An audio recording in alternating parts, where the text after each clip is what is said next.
Hello students, welcome to electronics academy YouTube channel. आज जो हमारा टॉपिक रहेगा, बेसिकली हम लोग आज देखने वाले हैं कि एक अपना नॉर्मली जो कॉन्फ़िगरेशन मैंने किया था ना, अपना C mode, CB mode and CC mode configuration. तो उसका आज हम लोग कैरेक्टरिस्टिक देखेंगे, ठीक है ना, मतलब कि इनपुट आउटपुट कैरेक्टरिस्टिक देखेंगे। फिर देन हम लोग इन तीनों मोड का, इन तीनों कॉन्फ़िगरेशन का एक कंपेरिजन चेक कर लेंगे। ओके, तो आप उसको शुरू करने से पहले सबसे पहले मैं रिकैप कर ले रहा हूँ कि अपना रिकैप सेशन में क्या था। आपको अगर याद होगा रिकैप सेशन, तो रिकैप सेशन में हम लोगों ने क्या देखा था। सबसे पहला मैंने देखा था एबर्स मोर मॉडल को, कि कैसे एक दो डायोड को, अगर एक पी एन जंक्शन डायोड, एक पी एन जंक्शन डायोड, दोनों को बैक टू बैक अगर लगाऊंगा तो क्या इस तरीके से पॉसिबिलिटी बनती है कि मैं एक बीजेटी बना सकता हूं। ऐसी पॉसिबिलिटी है। तो इसका आंसर कंक्लूजन में नो आया था, ठीक है ना।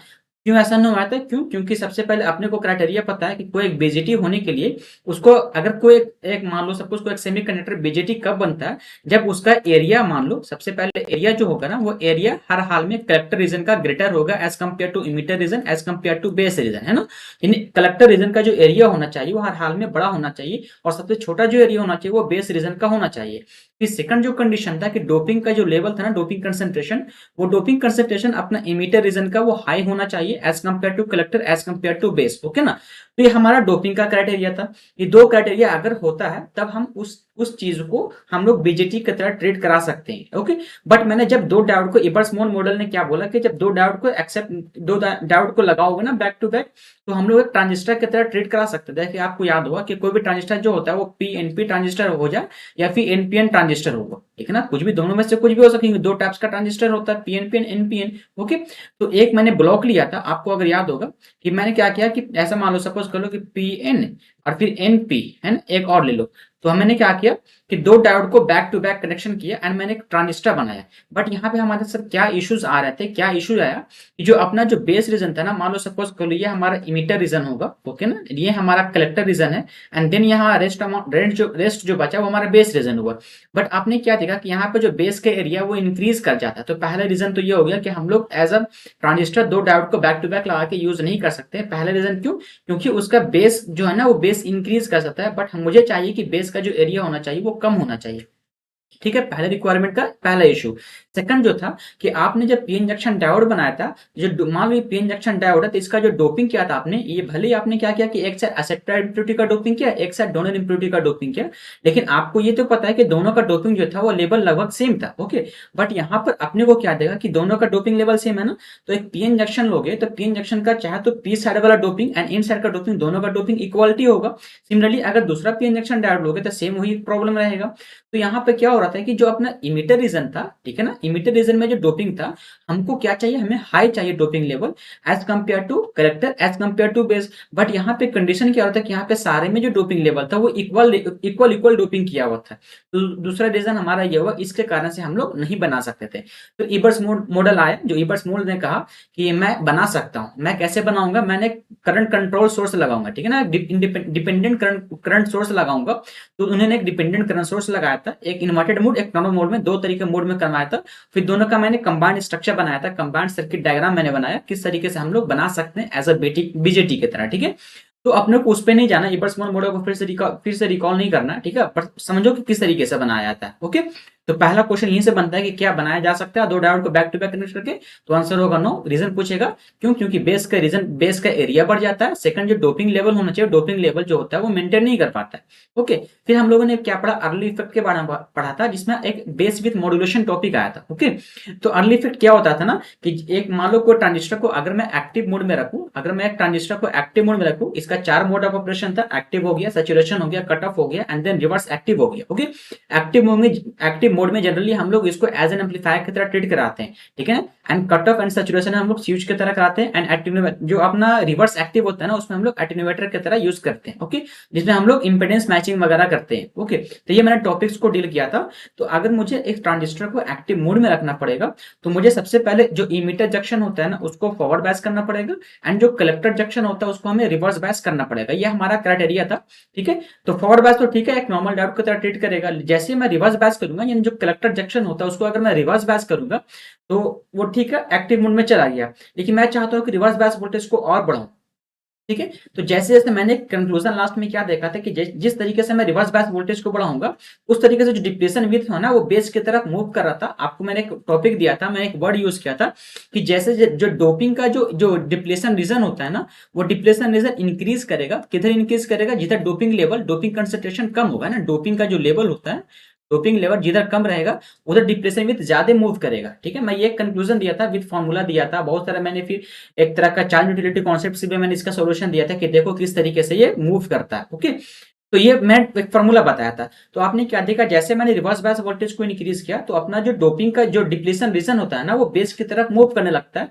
जिस कारण से रिकम्बिनेशन रेट घटता है। रिकम्बिनेशन रेट घटने से कारण क्या होता है कि हमारा maximum to maximum collector current जो होता है वो हमें प्रोवाइड कराता है, यानी कि मैक्सिमम से मैक्सिमम इमिटर करंट। यहाँ पे से इलेक्ट्रॉन अगर यहाँ पे चार्ज कैरियर जो भी रहेगा, इलेक्ट्रॉन्स या होल्ड कुछ भी रहेगा, वो मूव करके मैक्सिमम से मैक्सिमम यहाँ पे कलेक्टर रीजन में चला जाएगा। ओके, तो ये कंक्लूजन मैंने देखा था। लेकिन अब एक समय ऐसा आया कि मैं रिवर्स बायस वोल्टेज को इतना बढ़ा दिया कि जो डिप्लेशन विथ होता था ना वो जीरो हो गया। That's called W is equal to zero हो गया था।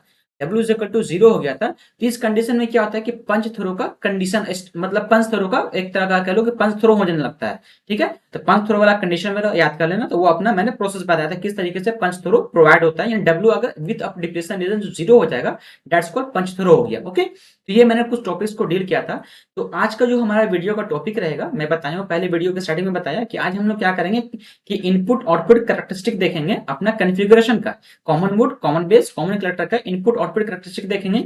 वहां से बहुत सारे ऑब्जेक्टिव्स क्वेश्चन पूछता है। ओके, फिर सेकंड टॉपिक देखेंगे कि इन तीनों मोड्स ऑफ ऑपरेशन को, इस तीनों मोड को, इस तीनों कॉन्फ़िगरेशन को हम लोग एक कंपैरिजन टेबल बनाएंगे। ठीक है, क्योंकि यहां से क्वेश्चन डायरेक्टली हिट करता है। कंपैरिजन टेबल बनाने का मतलब ये हमारा ये रहा कि आपने जो पढ़ा कोई दिक्कत नहीं, आपको नहीं आ रहा है समझ में कोई दिक्कत नहीं, छोड़ दो, बट उस कंपैरिजन टेबल को समझ लेना तो आपका वहां से क्वेश्चंस बन जाएगा। ओके, तो हमारा ये मेन मतलब आज का टॉपिक ऑफ डे जो डे है वो हम लोग ये डील करने वाले हैं।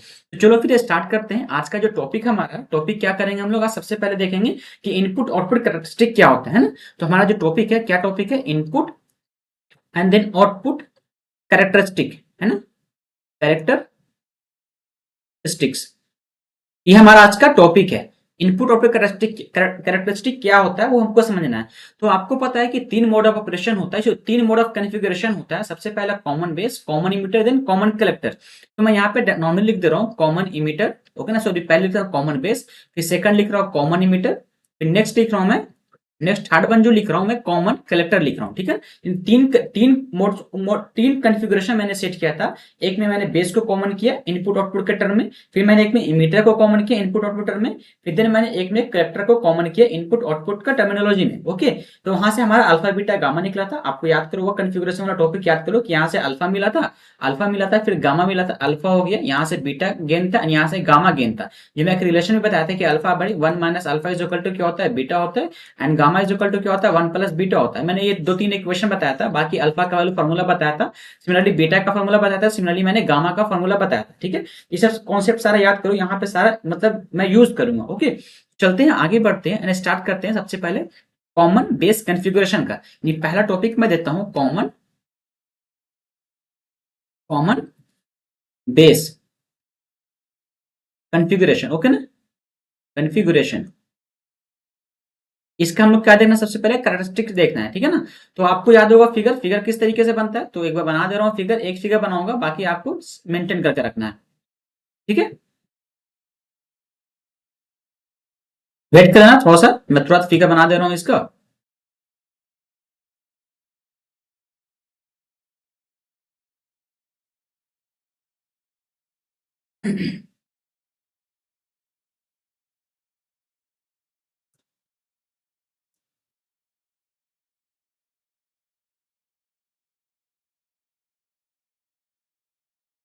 और मिनट वेट करना, मैं इस चीज को फिगर को अच्छे से आपको ड्रा करके दे रहा हूं। ठीक है,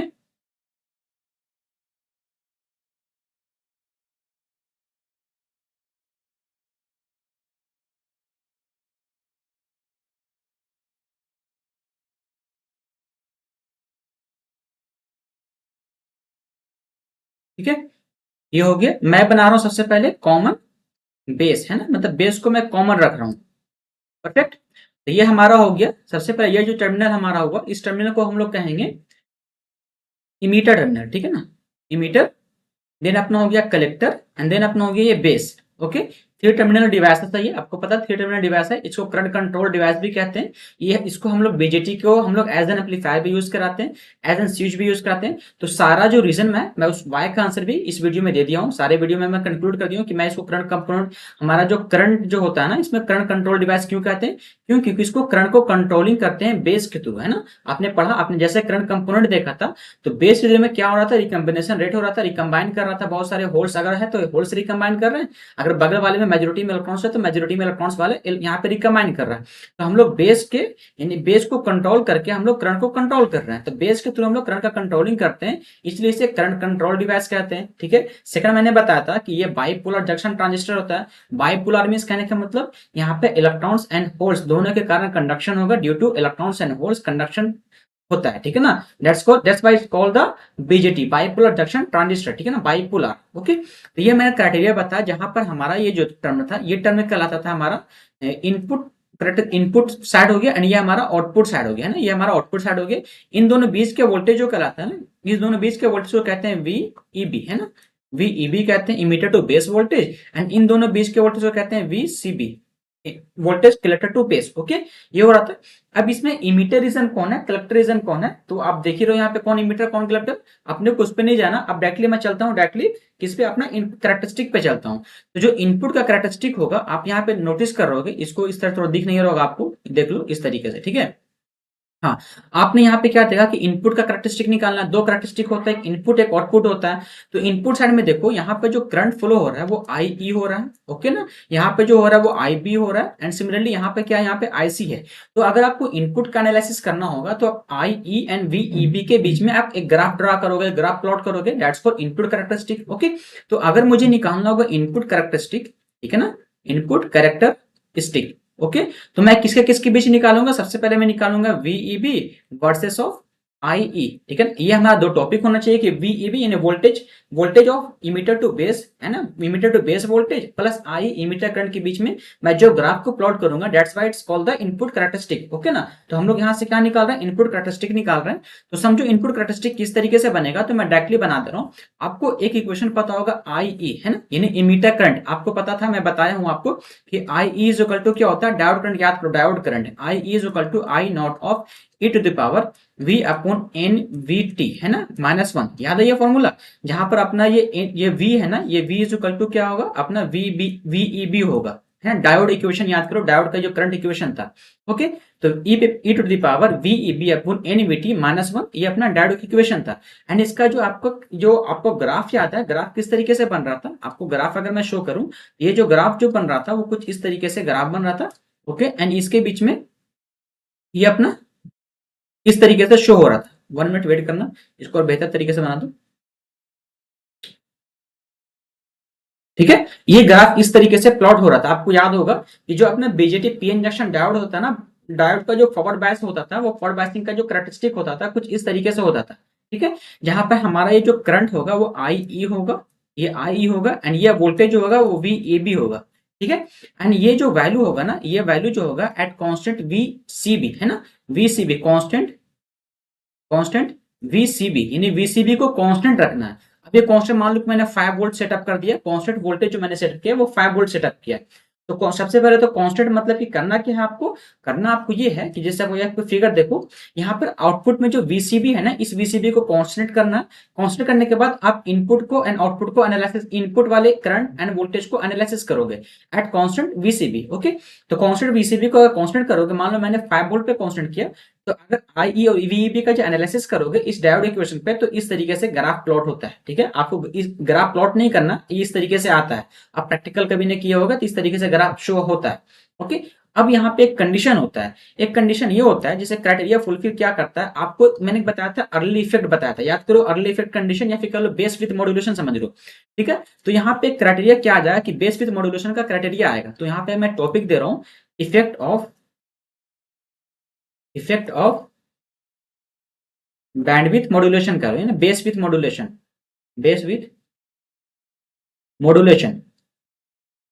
अब ये क्या होता है आपको पता है? तो बेस विथ मॉड्यूलेशन क्या होता है, हम लोग ये क्या करते कर रहे थे, आपको अगर मैं फिर से रिकॉल कराऊं कि बेस विथ मॉड्यूलेशन क्या होता है, कि जब मैं इस रिवर्स बायस वोल्टेज को, आपको पता है ना कि ये हमारा जो होता है वो फॉरवर्ड बायस कंडीशन में होता है, एंड ये हमारा जो होता है वो रिवर्स बायस कंडीशन में होता है। क्यों? क्योंकि मुझे इस ट्रांजिस्टर को एक्टिव मोड में रखना है ना, इस ट्रांजिस्टर को मुझे क्या करना है, एक्टिव मोड में रखना है। तो इसको फॉरवर्ड बैच करना पड़ेगा, इसको रिवर्स बैच करना पड़ेगा। अब जैसे जैसे मैं इस VCB को इंक्रीज करूंगा, तो एक समय के लिए तो ठीक है, लेकिन किसी चीज का ज्यादा करना हानि होता है ना, वही सेम क्राइटेरिया यहाँ पे हो रहा है। तो आपने हल्का सा VCB को बढ़ाया, तो हमारे लिए बेनिफिट हुआ, क्योंकि मुझे IC करंट जो मिला वो मैक्सिमम मिला, या और ज्यादा मिला पहले के बनिस्बत, पहले के कंपेरिजन में। मैं हल्का और VCB को इंक्रीज किया, मान लो हल्का और VCB को इंक्रीज किया, तो क्या हुआ कि मुझे करंट और ज्यादा मिला। लेकिन एक समय ऐसा है कि मैं VCB को इंक्रीज करूंगा, बट वहां पे करंट जो स्टॉप हो जाएगा, एंड वहां पे पंच थ्रो का कंडीशन क्रिएट होता है, तो आपको याद होगा। सिमिलरली वही सारा मैं कॉन्सेप्ट ला रहा हूँ।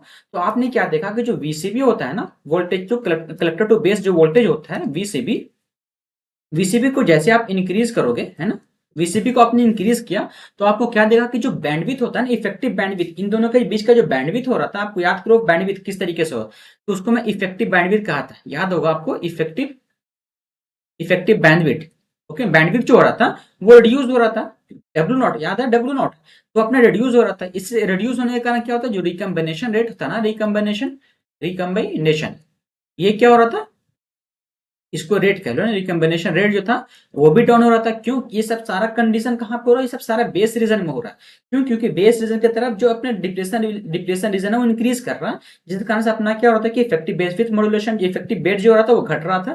सेकंड कॉन्सेप्ट क्या हो रहा है कि रिकम्बिनेशन रेट घट रहा था। आपने देखा होगा, मैं पिछले बार अगर आप नहीं देखा हो तो अर्ली इफेक्ट एक बार देख लो, सारा कॉन्सेप्ट यहाँ पे लगने वाला है, ठीक है ना। वो जो मैं ग्राफ बना रहा हूँ ना, ग्राफ अर्ली इफेक्ट से आएगा, परफेक्ट ग्राफ आएगा, तो ठीक है। तो रिकम्बिनेशन रेट घट गया। अब आपको पता है कि अगर जैसे ही रिकम्बिनेशन रेट घटेगा, तो अल्फा का वैल्यू अपना बढ़ जाता है। क्यों? क्योंकि करंट गेन अल्फा होता है ना, तो मैं यहाँ से दूसरा कलर से लिख रहा हूँ, तो अल्फा का रेट बढ़ जाएगा। क्यों बढ़ा? क्योंकि मैक्सिमम से मैक्सिमम इमिटर करंट्स को कलेक्टर में भेज रहा है, दैट्स कॉल्ड अपना गेन, है ना, इन अल्फा गेन।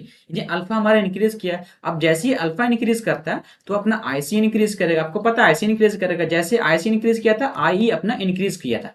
ओके, तो आपने क्या चीज यहाँ पे नोटिस किया, आपने नोटिस किया कि अपना अगर जैसे मान लो कि मैंने रिवर्स बायस वोल्टेज को बढ़ाया, जैसे अभी मैंने 5 वोल्ट रखा, एग्जांपल के मैंने 5 वोल्ट रखा, इस रिवर्स बायस वोल्टेज को 5 वोल्ट रखा। मान लो सपोज मैं अगर उसको 6 वोल्ट पे रखूंगा, एग्जांपल के तौर पर मैं लूंगा, अगर मैं उसको 6 वोल्ट पे रखूंगा, तो क्या होगा कि अपना जो IEB है ना वो इंक्रीज करेगा, है ना, वो इंक्रीज करेगा। इंक्रीज करने का मतलब क्या हुआ कि जो कंडक्शन यहाँ पर से हो रहा था, वो कंडक्शन और पहले ही हो जाएगा, दैट्स कॉल्ड इंक्रीज होगा, वो नहीं, दैट्स वाई इंक्रीज करेगा अपना, इस तरीके से वो इंक्रीज कर जाएगा। एंड इसका जो ये जो होगा ना, ये VCB जो रहेगा, VCB मान लो 6 वोल्ट पे, मान लो कि 6 वोल्ट पे ऐसा आया।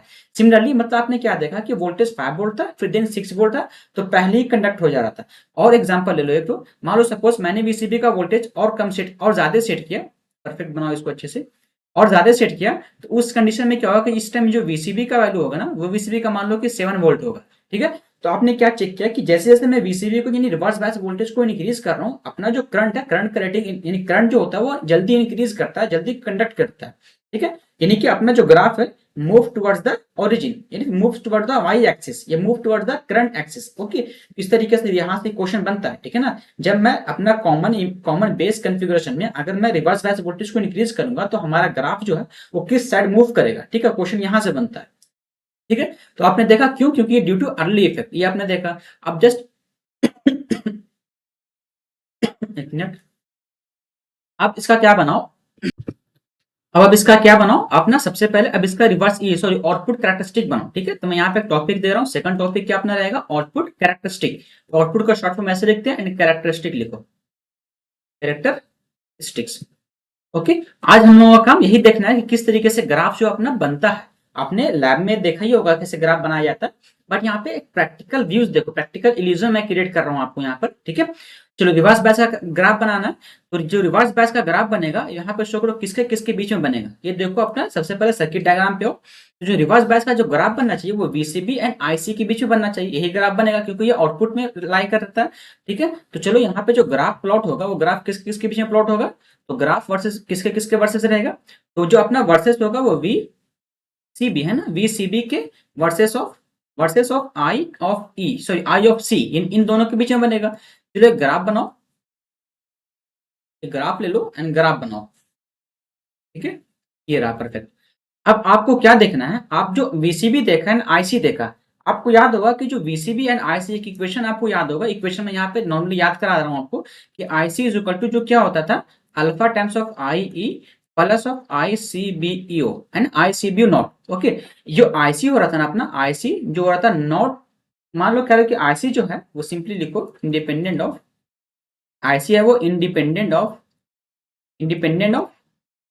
वीसीबी। आप इस इक्वेशन में देखो कि अपना आईसी जो है, मैं इसका कलर से हाईलाइट कर रहा हूं, अपना जो आईसी है वो आईसी कहीं भी वीसीबी के पे डिपेंड नहीं कर रहा, मतलब दैट्स कॉल्ड इंडिपेंडेंट है आईसी। ओके, तो जैसे ये अपना आईसी है ना, ये आईसी हो गया एंड ये अपना वीसीबी हो गया, तो आईसी इंडिपेंडेंट ऑफ वीसीबी है, तो कहीं नहीं कि आप वोल्टेज को जितना बढ़ा लो करंट अपना कांस्टेंट रहेगा। ओके, तो करंट मैं कांस्टेंट करंट बना दे रहा हूं, ठीक है, मैं कुछ इस तरीके से करंट बना रहा हूँ कांस्टेंट में, ये अपना कांस्टेंट करंट है। अभी ये एक्चुअल ग्राफ नहीं बना, मैं बता रहा हूँ ग्राफ, एक्चुअल ग्राफ कैसे बनेगा। तो ये अपना क्योंकि आईसी डिपेंड नहीं कर रहा वीसीबी पे, इसलिए मैंने इसका कांस्टेंट ग्राफ बनाया। लेकिन जैसे हल्का और एनालिसिस करेंगे, थोड़ा सा और डीपली वे में एनालिसिस किया मैंने, तो डीपली वे में थोड़ा सा एनालिसिस करो तो एक होता है अर्ली इफेक्ट। मैं बताया आपको अर्ली इफेक्ट, तो अर्ली इफेक्ट में क्या होता है, due to base with modulation, base with modulation.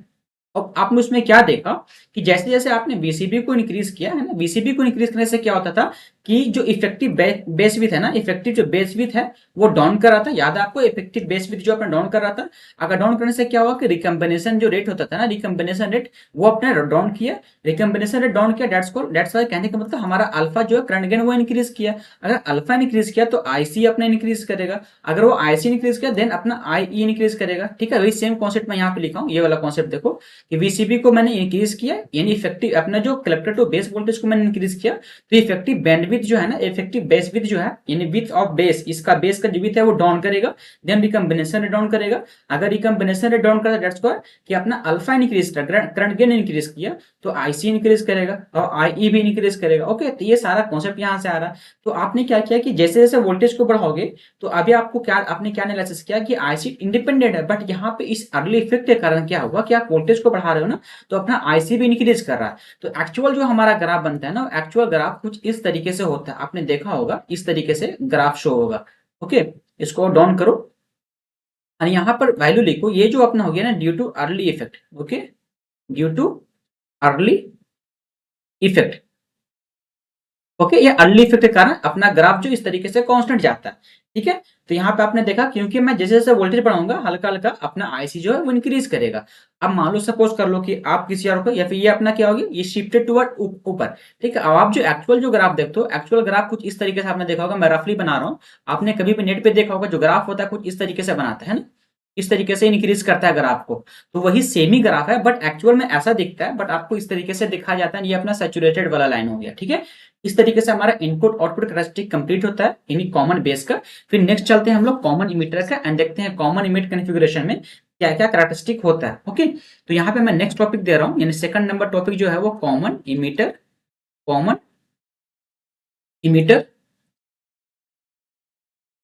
Configuration. Okay ना, हमारा नेक्स्ट टॉपिक क्या है, कॉन्फ़िगरेशन। ठीक है, ये हमारा टॉपिक है। तो अब इसमें क्या है, इमीटर कॉमन होना चाहिए। तो चलो इमीटर को कॉमन, मैं रफली फिगर बना रहा हूँ। ठीक है, ये अपना हो गया। ओके, वेट करना, इस तरीके से अपना रहेगा। ये अपना बेस हो गया, ये हमारा कलेक्टर हो गया, और ये हमारा इमीटर। देखो यहाँ पर इमीटर जो है कॉमन है। ओके, तो कॉमन है, यहाँ से जो करंट फ्लो करेगा that's why base current, and जो हमारा ये करंट जो रहेगा इमीटर करंट, एंड ये हमारा जो रहेगा वो हमारा कलेक्टर करंट रहेगा। ठीक है, ये हमारा कौन सा करंट रहेगा, कलेक्टर करंट, आईसी रहेगा। ठीक है, डायरेक्टली लिखो आईसी, आईसी करंट रहेगा। ठीक है, आपने ये देखा। तो अब चलो, ये हमारा इनपुट पोर्शन हो गया एंड देन ये हमारा आउटपुट पोर्शन हो गया। ओके, इन दोनों बीच का वोल्टेज को कहते हैं वीसीबी, सॉरी वीईबी है ना, वीबीई। ओके, एंड इन दोनों के बीच के वोल्टेज को कहते हैं हम लोग वीसीबी। ओके, यहां तक सारा कुछ सही है। अगर मुझे इसे एक्टिव मोड में रखना होगा तो ये हमारा डायरेक्शन जो होगा वो फॉरवर्ड बायस होगा, एंड ये हमारा जो होगा वो रिवर्स बायस होगा। आपने इतना समझा। ठीक है, चलो आगे बढ़ते हैं एंड देखते हैं। आपने इतना चीज समझा है यहाँ पर। ठीक है। और आगे देखते हैं, चलते हैं। मुझे क्या बनाना, मुझे कैरेक्टरिस्टिक बनाना। तो सिमिलरली आपने अगर कॉमन बेस का समझा अच्छे से, तो सिमिलरली कॉमन बेस के तरह ही इसका भी कैरेक्टरिस्टिक इनपुट कैरेक्टरिस्टिक होता है। तो अगर मुझे बनाना होगा इनपुट कैरेक्टरिस्टिक, है ना, इनपुट कैरेक्टरिस्टिक, कैरेक्टरिस्टिक्स, ओके। तो कैसा बनेगा, सिमिलरली जो आपने बनाया बीजेटी पहला, ठीक है ना, सिमिलरली वही फिगर बनेगा, ठीक है। ये रहा अपना, एंड ये जो अपना कहलाएगा, यहाँ पे ये भी सेम वही रहेगा, constant, constant V C B, है ना, V C B, constant V C B. And ये वोल्टेज रहेगा V E B, and similarly ये अपना रहेगा आई ऑफ बी, ओके। ये अब नॉर्मली जो हुआ, यानी ये अपना हो गया इनपुट कैरेक्टरिस्टिक। अब जो अगर सपोज मैंने वीसीबी को इंक्रीज किया, जैसे ही वीसीबी को इंक्रीज करोगे तो जो नेक्स्ट जो आगे होगा ये इंक्रीज करने से आगे की तरफ शिफ्ट करेगा। मान लो सपोज इस वीसीबी का वैल्यू होगा, सपोज कर लो कि 4 वोल्ट है ना, तो इस वीसीबी का जो वैल्यू होगा ना, वो मान लो इसका 6 वोल्ट होगा, ओके। यानी क्या करता है कि शिफ्ट करता है बाहर की तरफ। ये कब होगा, कॉमन इमीटर कॉन्फ़िगरेशन में। कॉमन बेस में क्या होता है कि शिफ्ट अंदर की तरफ कर रहा था जब मैंने वीसीबी को इंक्रीज किया। अब ये कैसे होगा, क्योंकि ये ड्यू टू अर्ली इफेक्ट के कारण, ठीक है। ये किसके किसके बीच में ग्राफ बना, ये ग्राफ बना है VBE versus of I of B, okay. ये अपना ग्राफ हो गया। अब चलो देखो आउटपुट कैरेक्टरिस्टिक किस तरीके से बनेगा। तो सिमिलरली इसका आउटपुट कैरेक्टरिस्टिक भी सेम ही होगा, ओके। तो क्या सेम होगा, देख लो, ग्राफ ड्रा कर लो, प्लॉट करो। सिमिलरली क्या मैंने बताया कि कांस्टेंट होता है, क्यों कांस्टेंट होगा, क्योंकि आपको पता है कि अपना जो आई बी होता है ना, यहाँ पे लिख लो डायरेक्टली, ये अपना क्या था, यहाँ पर से आई ऑफ सी रहेगा, एंड सिमिलरली यहाँ पे अपना वी सी बी रहेगा, ओके। ये कांस्टेंट होगा। बट हुआ क्या, ड्यू टू अर्ली इफेक्ट ये जो था हल्का इस तरीके से लैग किया, ओके। तो ये अपना ड्यू टू अर्ली इफेक्ट के कारण ऐसा दिखता है ग्राफ, ठीक है। तो ये अपना कॉमन इमीटर, कॉमन बेस, ये दो कॉन्फ़िगरेशन का जो कैरेक्टरिस्टिक होता है, ये दो कॉन्फ़िगरेशन कैरेक्टरिस्टिक इंपॉर्टेंट होता है, ठीक है। एक्चुअल में क्वेश्चन यहीं से बनेगा। एंड देन कॉमन कैरेक्टर का जो कॉन्फ़िगरेशन होता है वो उतना, उसका जो कैरेक्टरिस्टिक होता है उतना इंपॉर्टेंट नहीं है, एंड वो उतना पूछा भी नहीं जाता, क्योंकि उसको यूज ही नहीं करते हैं कॉमन कैरेक्टर को। हम लोग नॉर्मली कॉमन बेस को एंड कॉमन इमीटर को यूज करते हैं। अभी हम लोग सारा का एप्लीकेशन वगैरह भी देखेंगे। अभी मैं एक टेबल बना के आपको दूंगा, चार्ट बना कर दूंगा, ओके ना। तो चलो हमारा ये कैरेक्टरिस्टिक टेबल, पूरा कैरेक्टरिस्टिक वाला जो टॉपिक है वो कंप्लीट हो गया। अब हम लोग स्टार्ट करते हैं कंपैरिजन टॉपिक। दैट्स व्हाई हम लोग स्टार्ट करेंगे common base, common emitter, common collector का कंपैरिजन स्टार्ट करेंगे। इन तीनों को कंपैरिजन करेंगे एंड देखेंगे कौन हमारे लिए बेटर है, किसका क्या एप्लीकेशन है, एंड किसका इनपुट इंपेडेंस या इनपुट रेजिस्टेंस हाई होता है या लो होता है, current gain, voltage gain, power gain किसका क्या होता है, क्योंकि यहां से डायरेक्टली क्वेश्चन आता है। फिर देन फेज शिफ्ट आता है, कभी कभी फेज शिफ्ट पूछ जाता है कि मान लो सपोज पूछेगा कॉमन बेस का फेज शिफ्ट बताओ कितना होता है। फेज शिफ्ट कहने का मतलब क्या होता है, मैं एक थोड़ा सा वर्ड समझा दे रहा हूँ। फेज शिफ्ट का मीन्स होता है, मान लो सपोज कर लो कि आपने ना एक इनपुट दिया, मान लो सपोज आपने किसी चैनल को एक इनपुट दिया, ये वाला इनपुट दिया। अब उस टाइम जो चैनल से जो आउटपुट आया कुछ इस तरीके से आउटपुट आया, तो आपने क्या ऑब्जर्व किया कि जो सिग्नल यहां से स्टार्ट हो रहा था जस्ट उसका अपोजिट हो गया। दैट्स वाई ये हमारा जो फेज शिफ्टिंग हुआ वो 180 का फेज शिफ्ट हुआ, है ना। यहां से लेकर यहां तक पाई होता है, एंड ये हो गया अपना 2 पाई, ओके ना। तो एक पाई का वैल्यू क्या होता है सॉरी एक मिनट, हाँ, तो ये पाई नहीं, एक मिनट इसको इरेज करो, ये पाई नहीं होता, यहाँ पे डायरेक्टली पाई होता है, ओके ना। ये अपना पाई होता है, पाई, फिर देन 2 पाई, आगे बढ़ते उसी तरीके से आगे बढ़ता है। तो क्या आपने देखा कि जो फेज शिफ्ट हुआ, जो सिग्नल यहां से स्टार्ट होना था वो एक्चुअल सिग्नल यहां से स्टार्ट हुआ। दैट्स वाई कि हमारा जो शिफ्टिंग हुआ 180 डिग्री का फेज शिफ्ट हुआ। दैट्स कॉल्ड, हम लोग इसको शिफ्टिंग कहते हैं। तो कभी कभी आपने ऑब्जर्व करोगे, आप ऑब्जर्व करोगे कि जब मैं कॉमन बेस कॉन्फ़िगरेशन करूंगा ना, तो वहां पे कुछ शिफ्टिंग होगा। जब कॉमन इमीटर कॉन्फ़िगरेशन करोगे तो वहां पे भी कुछ शिफ्टिंग होगा। इस तरीके से शिफ्टिंग का प्रॉपर्टी है, तो फेज शिफ्ट जिसको कहते हैं। मैं उसको अभी एक टेबल बनाऊंगा, आपको वहां से पूरा क्रिस्टल क्लियर हो जाएगा, common base, common emitter, common collector configuration, with in उसका एप्लीकेशन क्या है, उसका current gain, voltage gain, power gain क्या होता है, सारा को मैं कंक्लूड कर देता हूं, ठीक है। तो मैं नेक्स्ट स्लाइड ऐड कर रहा हूं, एंड उसके बाद मैं उसको एनालिसिस करता हूं, ठीक है। तो सबसे पहले मैं एक टॉपिक लिखता हूं यहाँ पर, ओके। तो यहाँ पे लिखो सबसे पहला कि अपना कॉन्फ़िगरेशन, ठीक है, नेम ऑफ लिखो यहाँ पे कॉन्फ़िगरेशन, कॉन्फ़िगरेशन, ओके। फिर नेक्स्ट टॉपिक हमारा रहेगा कॉमन, कॉमन, ओके। फिर हमारा रहेगा इनपुट में क्या रहेगा, देन आउटपुट में क्या रहेगा। फिर नेक्स्ट टॉपिक हमारा इनपुट रेजिस्टेंस, रेजिस्टेंस को मैं आर एस टी लिख रहा हूँ शॉर्ट फॉर्म में, क्योंकि टेबल थोड़ा लंबा बनेगा, मैं आपको स्लाइड करके दिखाऊंगा सारा कुछ, ठीक है। फिर नेक्स्ट लिख low output resistance, resistance, okay ना। फिर हमारा हो जाएगा करंट गेन को हम लोग ए आई से डिनोट करते हैं। सिमिलरली हम लोग वोल्टेज गेन को, ओके ना, वोल्टेज गेन को हम लोग ए वी से डिनोट करते हैं। सिमिलरली हम लोग पावर गेन को हम लोग एपी से डिनोट करते हैं, ओके। एंड एक लास्ट हमारा जो और भी और आगे बढ़ाते हैं, इसको स्लाइड को मूव करते हैं। एंड यहाँ पे जो हमारा नेक्स्ट आएगा उसको कहेंगे फेज शिफ्ट। ये अपना पी है ना, पावर गेन है, ये फेज शिफ्ट आ गया, फेज शिफ्ट है ना। एंड लास्ट टॉपिक जो हमारा रहेगा वो एप्लीकेशन रहेगा। एप्लीकेशन कि हम लोग इस चीज को, इस कॉन्फ़िगरेशन को कहां पर यूज में लाते हैं। ठीक है, चलो इन सबको एक बार लाइनिंग कर दो, क्योंकि आपको एक्चुअल में ये थोड़ा सा भी कंफ्यूज होगा तो आपको प्रॉब्लम करेगा। ठीक है, मैं इस स्लाइड को आगे पीछे स्लाइड करूंगा, ठीक है ना, तो आप वहां से समझना, मैं आपको स्लाइड करके दिखाऊंगा, आप नोट करते चलना फटफट। ठीक है, चलो इन सबको फटफट मैं बना दे रहा हूँ, थोड़ा सा वेट कर लो 2-3 मिनट, मैं इसको बना दे रहा हूँ फट से।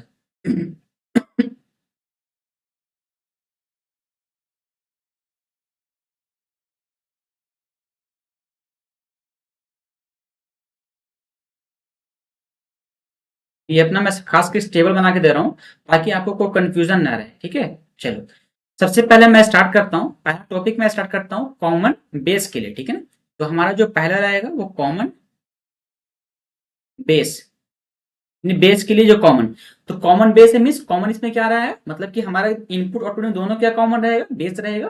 दैट्स व्हाई यहाँ पे हमारा जो कॉमन में चलेगा वो बेस रहेगा, है ना, बेस कॉमन रहेगा। अब इनपुट में चलो कि इनपुट में क्या रहेगा, आप कॉमन बेस कॉन्फ़िगरेशन का आप सर्किट याद करो कि इनपुट पोर्शन में क्या था एंड आउटपुट पोर्शन में क्या था। तो इनपुट पोर्शन में जो था हमारा वो इमीटर था, है ना, emitter, emitter. And output portion में जो हमारा था वो कलेक्टर था, याद करो टर्म, वो कलेक्टर था। और आगे बढ़ो थोड़ा सा, जो इनपुट रेजिस्टेंस इसका होता है, अब यहाँ से आपको थोड़ा सा याद करना, मैं इसका पूरा रीजन नहीं दूंगा, रीजन दूंगा तो फिर आप पूरा सारा बाउंस कर जाओगे, सारा कन्फिग्रेशन आपको बाउंस हो जाएगा। जो इनपुट रेजिस्टेंस इसका होता है ना, वो इसका लो होता है ना, इनपुट रेजिस्टेंस इसका लो होता है, देन आउटपुट रेजिस्टेंस इसका हाई होगा। ओके, सिमिलरली इसका जो करंट गेन होगा ना, मैं इसको और सेलेक्ट कर रहा हूँ ताकि आपको दिख नहीं रहा होगा, इसका जो करंट गेन होगा वो उसका लो होता है ना, लो होता है। सिमिलरली इसका जो वोल्टेज गेन होगा वो हाई होता है। ओके, अगर ये लो एंड हाई है तो क्या होता है, पावर इज इक्वल टू क्या होता है, power is equal to P is equal to V into I, यानी वोल्टेज इंटू करंट, इन दोनों को जब मल्टीप्लाई करोगे दैट्स व्हाई अपना जो पावर गेन होगा ना वो मॉडरेट होगा, मॉडरेट, मॉडरेट। ठीक है ना। अब फेज शिफ्ट जो होता है वो 0 डिग्री का फेज शिफ्ट होता है, दैट्स कॉल कि मैं जो इनपुट दूंगा वही अपना आउटपुट में अपियर हो जाएगा। ओके, जैसा मैंने सिग्नल दिया वैसे आउटपुट में सिग्नल अपियर हो जाएगा। अब इसकी बात करते हैं कि इसका एप्लीकेशन कहाँ कहाँ इसको हम लोग यूज करते हैं। तो जो अपने इसका एप्लीकेशन है ना कि हम लोग इसको कहाँ यूज करेंगे कॉमन बेस कॉन्फ़िगरेशन को, तो सबसे पहले तो करंट बफर में यूज करते हैं ना, एक मिनट थोड़ा देख लो, हाँ करंट बफर में इसको यूज करते हैं, करंट बफर कह लो, बफर, ठीक ना। और एप्लीकेशन देखो कि हाई फ्रीक्वेंसी में यूज करते हैं इसको। ओके, यहाँ पे देख लो ना, स्लाइड अगर नहीं दिख रहा तो मैं स्लाइड को इस तरीके से मूव कर रहा हूँ ताकि आप उस तरीके से प्रॉपर सीक्वेंस में लिखो। आप जब अपने कॉपी में लिखोगे ना तो आप उसको एक तरह का लैंडस्केप में कर दोगे, कॉपी को इन्हें उलट दोगे, उलट करके सीधे लिखोगे, लैंडस्केप में लिखोगे। ठीक है, चलो इसका जो एप्लीकेशन होता है हाई फ्रीक्वेंसी ऑपरेशन में होता है, हाई फ्रीक्वेंसी ऑपरेशन हम लोग यूज करते हैं कॉमन बेस को। ओके, ये होगी। अब चलते हैं सेकंड नंबर टॉपिक हमारा कॉमन इमीटर कॉन्फ़िगरेशन। ओके, तो चलते हैं यहाँ पर नेक्स्ट लिखते हैं कॉमन इमीटर कॉन्फ़िगरेशन। इसको सबसे पहले ना मैं दूसरा कलर से लिख रहा हूँ, ये अपना क्या होगा, कॉमन इमीटर, इमीटर। ठीक है, नेक्स्ट टॉपिक हमारा कॉमन इमीटर कॉन्फ़िगरेशन। तो यहाँ पर कॉमन क्या रहेगा, क्योंकि इमीटर कॉमन लिख रहे हैं ना, दैट्स वाई हमारा जो कॉमन रहेगा वो हमारा इमीटर रहेगा। ओके, अब यहाँ पर जो हम लोग इनपुट लेते हैं ना, इनपुट पोर्शन जो हमारा रहता है वो हमारा इनपुट पोर्शन बेस रहता है। सिमिलरली हमारा जो आउटपुट पोर्शन में रहेगा वो हमारा कलेक्टर रहेगा, कलेक्टर। अब अगर मैं बात करूं इसका इनपुट रेजिस्टेंस का, है ना, इसका इनपुट रेजिस्टेंस का अगर मैं बात करूं कि इनपुट रेजिस्टेंस क्या होता है इसका, दैट्स वाई हमारा इसका मीडियम होगा। ओके ना, मीडियम। सिमिलरली हमारा आउटपुट रेजिस्टेंस भी क्या होगा, मीडियम होगा। तो सिमिलरली इसी कारण से हमारा आउटपुट जो हमारा जो करंट गेन होगा ना, करंट गेन वो हमारा मॉडरेट होता है, मॉडरेट, मॉडरेट। ओके, सिमिलरली ये भी मॉडरेट होगा हमारा वोल्टेज गेन। ठीक है ना, तो अगर ये दोनों मॉडरेट होगा तो हमारा जो ये हमारा जो करंट गेन है ना, सॉरी ये वोल्टेज पावर गेन है ना, वो हमारा हाई रहेगा। Okay, high. ओके, एंड यहाँ पे जो फेज शिफ्टिंग देखा जाता है वो 180 का फेज शिफ्ट देखा जाता है। दैट्स वाई क्वेश्चन यहाँ से बनेगा। ओके ना, पूछा जाएगा कॉमन इमीटर का फेज शिफ्ट बताओ कितना होता है। तो कॉमन इमीटर का जो फेज शिफ्ट होता है ना, यहाँ पे दिख नहीं रहा होगा आपको, ये देखो दिख रहा है, ठीक है, दिख रहा है ना आप, इस तरीके से, हाँ। तो जो कॉमन इमीटर का जो फेज शिफ्ट होता है वो 180 डिग्री का फेज शिफ्ट होता है। ठीक है, दैट इज मैं अगर जो इनपुट दूंगा जैसे उसका उल्टा आउटपुट आएगा। ओके, तो हमारा 180 का फेज शिफ्ट होगा। अब अगर मैं इसका एप्लीकेशन की बात करूं कि कहाँ कहाँ पे इसको यूज करते हैं, सबसे पहले तो हम लोग मल्टी स्टेज एम्पलीफायर बनाने के लिए यूज करते हैं, मल्टी स्टेज स्टेज एम्पलीफायर बनाने के लिए यूज करेंगे। ओके ना, एम्पलीफायर बनाने के लिए यूज करेंगे। सेकंड, हम लोग ये जो वर्क करता है वो हमारा लो फ्रीक्वेंसी पे वर्क करता है ना, ये लो फ्रीक्वेंसी ऑपरेशन के लिए हम लोग इसको यूज करते हैं। जैसे हमारा ऑडियो फ्रीक्वेंसी हो गया ना, तो हम लोग इसके ऑपरेशन के लिए इसको हम यूज करते हैं, ठीक है। तो अगर मुझे लो फ्रीक्वेंसी का कहीं पे यूज है, दैट्स व्हाई हम लोग कॉमन इमीटर कॉन्फ़िगरेशन को वहां पे यूज करेंगे। आपको पता है ना, BJT as a transistor as a हम लोग एम्पलीफायर यूज करते हैं, तो हम लोग लो फ्रीक्वेंसी पे इसको वर्क कराएंगे। ओके, नेक्स्ट आगे बढ़ते हैं एंड लास्ट जो हमारा बचा topic common collector configuration. Okay, तो मैं उसको अलग कलर से दे रहा हूं, ऐसा करो मैं उसको ना रेड कलर ले रहा हूं, ठीक है। नेक्स्ट टॉपिक हमारा क्या, कॉमन कलेक्टर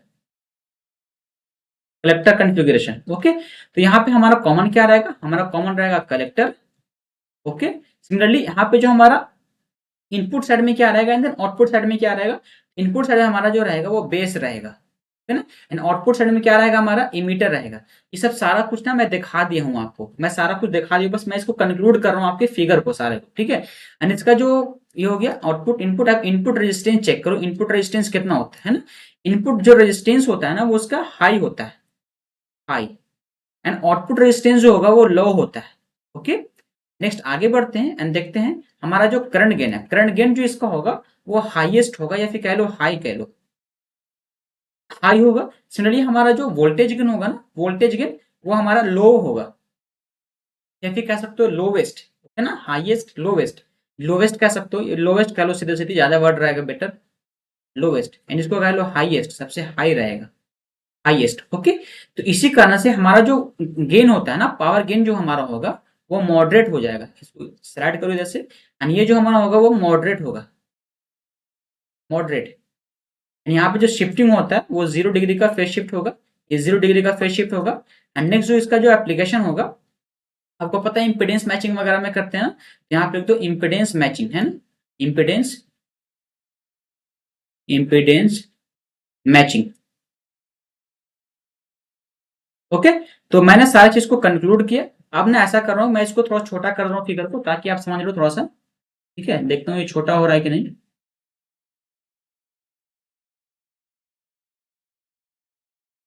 ये छोटा नहीं हो रहा, समझ लो इस तरीके से, समझ लो कहाँ कहाँ पे क्या है, ठीक है ना। ये अपना सारा कुछ कंक्लूड कर दिया मैं सारे फिगर्स को, तो अपना ये वीडियो यहीं पर एंड होता है, सारा कुछ कंप्लीट हो गया। चलो फिर मिलेंगे नेक्स्ट वीडियो में, जो नेक्स्ट टॉपिक स्टार्ट करेंगे फील्ड इफेक्ट ट्रांजिस्टर। उससे पहले मैं इस सब्जेक्ट का, इस चैप्टर्स का मैं एमसीक्यूज लगाऊंगा, ठीक है। तो पहले एक दो वीडियो इसका एमसीक्यूज रहेगा, वो तुरंत अपलोड कर दूंगा मैं, तो एमसीक्यूज का वीडियो रहेगा। फिर देन तुरंत हमारा फील्ड इफेक्ट ट्रांजिस्टर हमारा स्टार्ट हो जाएगा, फिर देन मॉसफेट स्टार्ट करूंगा। फील्ड इफेक्ट ट्रांजिस्टर मुश्किल से 2 क्लास का रहेगा, ठीक है, 2 वीडियो में हमारा फील्ड इफेक्ट ट्रांजिस्टर कंप्लीट हो जाएगा। सिमिलरली 2 से 3 वीडियो में हमारा मॉसफेट कंप्लीट हो जाएगा, ठीक है। ये 4-5 वीडियो में लगभग हमारा एनालॉग का 60 से 70% पोर्शन हमारा कंप्लीट हो जाएगा। फिर हम लोग डायोड सर्किट वगैरह करेंगे, स्पेशल डायोड पे चलेंगे, तो हमारा एनालॉग सर्किट जो है ना, ईडीसी इलेक्ट्रॉनिक्स डिवाइस सर्किट हमारा लगभग कंप्लीट हो जाएगा, ठीक है। चलो वीडियो को यहीं पे एंड करते हैं। अगर वीडियो अच्छा लग रहा है तो वीडियो को लाइक करो, चैनल पे नया है तो चैनल को सब्सक्राइब करो एंड अपने दोस्तों में भी शेयर करो, ठीक है। चलो फिर वीडियो को एंड करते हैं।